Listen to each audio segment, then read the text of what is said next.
Griffler and Zayaki have been working on a collab album, Ermin and Ghermin.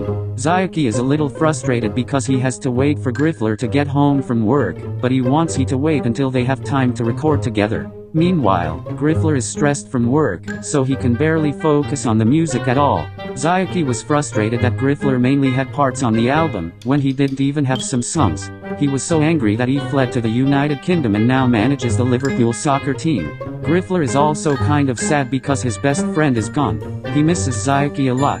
Griffler remains unfazed and decides to drop the album entirely and run for Chancellor of Germany. Zayaki, however, does not take the news very well. Zayaki was in Liverpool with the rest of his family when he got the news that the album was being scrapped. "What the hell are you doing, dude? We've already done all of the songs and most of the mixing. Why are you completely abandoning it now? Why? Just why?" Griffler is completely taken aback, and doesn't know what to say. Zayaki is pissed. Griffler decides to tell Zayaki the truth. He says that he decided to run for Chancellor of Germany. Zayaki takes this in bad faith, becoming so enraged that he assassinates King Charles, becoming the king. He renames the United Kingdom to Zayakapool, and his first command is to ban Griffler for traveling there. Griffler is extremely offended by this and begins writing a song about it. Griffler is not deterred though, as he has the support of his new best friend, Jabidia. Jabidia is a huge fan of Griffler and his music, and is a bit of a pushover. Jabidia has been a part of a few of Griffler's albums. "Jeb, my election approval rates this quarter are very high. I will become the German Chancellor by tomorrow. I think you should be my right-hand man," Griffler said. Jabidia agrees, but is not entirely sure if Griffler will win the election or not. Griffler is the first ever American to become a Chancellor of Germany. Meanwhile in Zayakapool, Liverpool soccer team finishes their season with a treble. Zayaki is proud of the accomplishment, and is looking forward to a long, illustrious career managing them. Zayaki has a good relationship with the team and is a well-respected person. Zayaki, now filled with pride, decides to invade Ireland. Griffler, now Chancellor, decides to step onto the podium and have his first speech since his election. The Zayaki government is currently planning an invasion of the Republic of Ireland. If we allow them to do this, Ireland will be destroyed, and the citizens of Zayakapool will suffer immensely, Griffler announces. Griffler and the rest of the cabinet are worried, as they are not sure what to do. "We will need to intervene, and stop this invasion before it can happen." Zayaki was always terrible at writing music, so it's no surprise that he's a terrible leader either. Griffler exaggerates. "We must kill him," he screams. A member of Griffler's cabinet is shocked at the statement, but another cabinet member tells him that it would be in everyone's best interest if Zayaki was killed. The cabinet agrees and decides to send a small task force to kill him. The task force was made up of 3 people. They are sent to Liverpool, and upon arrival they are told to head to the Anfield Stadium, as that is where the assassination will take place. Zayaki has armed guards that happen to play on the team, so assassinating them first is a priority. The task force makes it to the stadium and finds the locker rooms, where they find the players. They are able to eliminate them quickly, but not without alerting the whole team.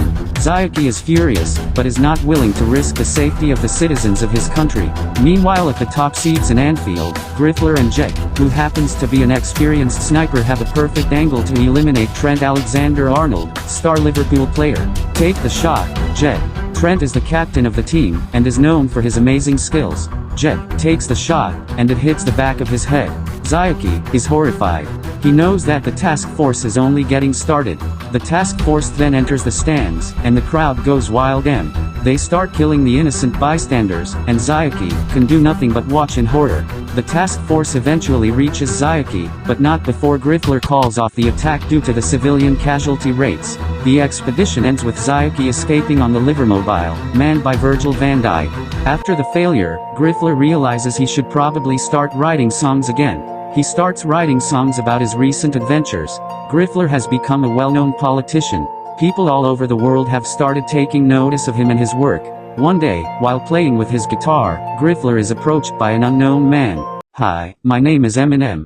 Griffler doesn't know who Eminem is. "I was wondering if you wanted to collaborate with me on an album. My last album sold 312.4 million copies and was on the top 100 for 100 weeks straight. I'm not interested in music with you, but if you would like a spot in my cabinet then I would be more than willing," Griffler said. Eminem is not pleased with the response, but decides to accept the position anyways. Zayaki is in his mansion, sitting in a chair, reading a book. he is suddenly interrupted by his assistant, Jordan Henderson. "I have bad news, Your Royal Highness. Griffler has apparently put famously corny rapper, Eminem on his cabinet," exclaimed Jordan. Zayaki was enraged, and he knew what had to be done. Zayaki decided to make a music video for the song, "You're Getting Old," directed by Virgil van Dijk. Eminem is a huge fan of Zayaki's music, and is very happy when Zayaki contacts him. "Hey, Zayaki, nice to see you, dude." Zayaki asks him if he would like to come on the video shoot for his upcoming song, but little does Eminem know, this is not a video shoot, but a gun shoot. Eminem is excited and is glad that Zayaki has asked him to come on set. Once on set, Zayaki explains that the video is actually going to be an assassination of the corny rapper, Eminem. "What the fuck?" screamed Eminem. Zayaki pulls out his pistol, and starts firing at Eminem. The shooting continues until the gun clicks, and the camera crew is dead. "I'll be back," Eminem said, leaving the scene. Zayaki was devastated. Not only did he lose his favorite rapper, but his camera crew too. Zayaki knew that he couldn't let this slide. He knew that he would have to make a music video, and kill Eminem. Griffler hears the news about Eminem's death. "Wow, that sucks. He was really funny," said nobody ever. Griffler said to his people, all he ever did was complain about people that weren't even trying to cancel him. Griffler added, "We can easily replace him with other white, corny rapper, Logic." Jed concludes, Logic is a rapper, and a friend of Eminem. He is a good friend, and he was extremely saddened when he heard the news. "Hey, Logic. We're gonna need you to come over and record some tracks." Logic is hesitant, as he is worried about being killed, but agrees. Griffler has decided to start writing a song, to cheapen the memory of Eminem. Meanwhile at Zayakipool Manor, Zayaki has appointed Liverpool legend and highly trained assassin Stephen Gerrard to become minister. Gerrard has been in charge of security for many years, and is a close friend of Zayaki. Zayaki trusts him with his life, and is certain that he will be able to protect the country from any threats. Zayaki has now created a power triangle, being Gerrard, Van Dijk, and Henderson. They will be able to stop any threat at all costs. Meanwhile, the Ghermin military ensues a blitz in France, kills every ginger person, as well as occupies Poland. Meanwhile, Jed goes on a solo mission. Jed goes on a mission to Zayakipool, to try and kill Stephen Gerrard. Gerrard is on high alert, and is ready for any attack. Jed sneaks into the mansion, and is able to get past the guards. He goes to the bedroom, and waits for Gerrard to come in. Gerrard comes in, and notices a dark figure in the corner of the room. Jed attacks, and shoots Gerrard. Gerrard has a spike of Balkan noradrenaline that courses through his veins, and allows him to ignore the bullet that had shot through his liver. Gerrard uses this downtime to place a few good punches on Jed, who retaliates with a headbutt. Zayaki and Van Dijk hear the commotion and run into the room. They are surprised at the scene in front of them. Jed takes advantage of the situation and tries to kill Zayaki, and misses the shot with only one bullet in the chamber. Jed is captured by the Zayakipoolian Secret Service and is put in a maximum security prison. Meanwhile in Germany, Griffler and Logic have finished recording their songs, and are looking forward to releasing them. The album, titled Memories of Eminem, will be released soon. Griffler catches word that Jed has been captured by Zayaki, and this suspicion is further supported by the announcement that Zayaki sends him the next day. Zayaki had decided to hold a public execution of Jed, and has invited Griffler to attend.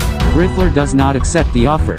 Griffler does, however, accept the offer of the Italian dictator, Enzo Ferrari, who has constructed a flying Ferrari with built-in missiles which will easily free Jed and terminate the execution crew. On the day of the execution, Jed is tied to a wooden stake, and is ready to be executed. Enzo Ferrari's car flies above the heads of the crowd and a missile is shot out. The missile hits the executioner, and Jed is saved. However, the crowd does not react the way Griffler and Enzo had hoped. They begin booing the car, and chanting Zayaki. The car, with built-in AI, responds to the hate by firing missiles at the crowd, one of which blows off Virgil van Dijk's left arm and leg. Enzo, who had been piloting the car, ejects and lands in a tree. Jed, however, has managed to get away, and is now hiding in a bush. Zayaki and Henderson go over and talk to Enzo, and ask him to help them find Jed. Enzo, being a Ghermin patriot, responds by clocking Henderson in the jaw and running off with Jed. Griffler and Jed meet up with Enzo and Jed and talk about their escape. They decide to hide in a nearby forest. Zayaki, knowing that they are close, begins searching the area, but to no avail. Griffler, Enzo, and Jed retreat to Ghermin, in which Logic releases a Zayaki diss track titled Not Like Ghermin. Zyaki, not wanting a war, decides to make an album, and call it Bastards. Bastards is released, and is a success. Zyaki is a bit confused, as the album was a huge hit, but the songs were about him, and the people of Germany were singing about him.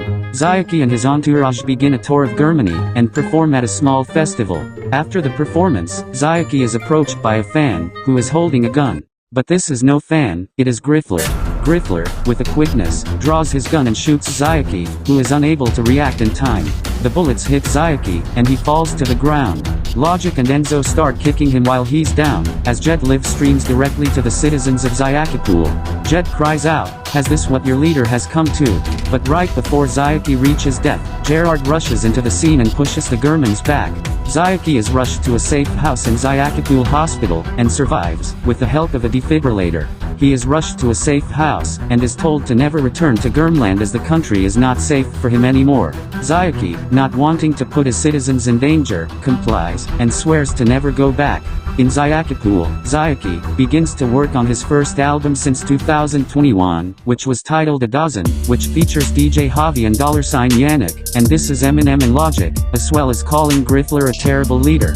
He also mentions the Ghermins are weak, and are unable to take down the strong and powerful Zyakapulian military. The album is released, and is a huge hit, with critics praising the album and saying that it is better than anything that Griffler or Logic has produced since their debuts. Griffler cannot let this slide, however, and responds to the diss with a nuke threat. This does not deter Zyaki, and he continues to release music. The two countries have been at war for almost a year, and neither side is backing down. Griffler has called for the total annihilation of Zyakipul, and the Zyakapulians have responded with the same. However, the Zyakipul government has been secretly developing a secret weapon that they believe will win the war. This secret weapon is the Ghermin bomb. Jed goes on another solo mission, with intent to destroy it. The Ghermin bomb is the ultimate weapon, and is designed to cause immense destruction and death. Jed has been given the mission of destroying the bomb before it can be used. Jed goes to Zyakipul, and begins his mission. Jed goes to the location of the bomb, and begins defusing the triggers. But before Jed can make any progress with the defusing, his is interrupted by a familiar. "Stop right there," Jed Darwin Nunez said. He had prepared for this fight by Aztec Flicker Jelking. Jed, not wanting to deal with the Zyakapulians, starts to make a run for it. However, he is caught, and is forced to face Nunez. "Always running away from your enemies will get you nowhere, Jed, or should I say, brother," Darwin Nunez exclaimed. Jed is taken aback, but knows that he needs to stop him before he can use the Ghermin bomb. Nunez is a powerful foe, and has the advantage of home field advantage. Nunez was an even more genetically altered beast than Gerard, his blood being 90% noradrenaline and 10% testosterone. He has sold his way up Zyaki's ladder by becoming increasingly more manly with every injection of hormones he takes. Nunez is able to dodge and block every punch thrown at him by Jed. Jed is getting exhausted, and knows that he needs to end the fight quickly.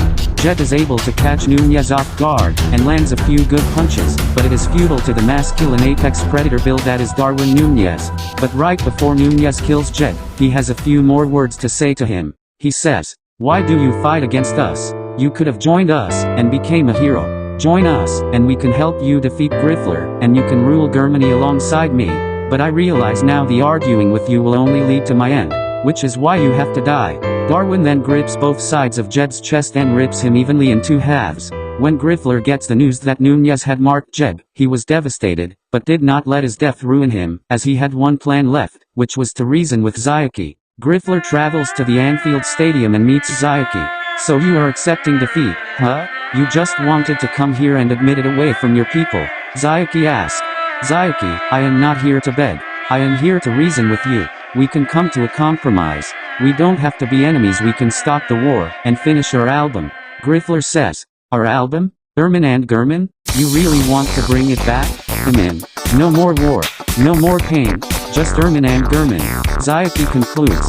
Ermin and Ghermin was the first collab album between Griffler and Zyaki. The album is a huge hit, and the two are hailed as the best musicians of the century.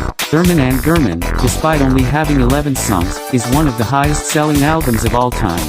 The album is also very controversial, due to the subject matter, but it is loved by the fans, and is known for its unique sound. The two have a huge reunion, and release a few more albums together.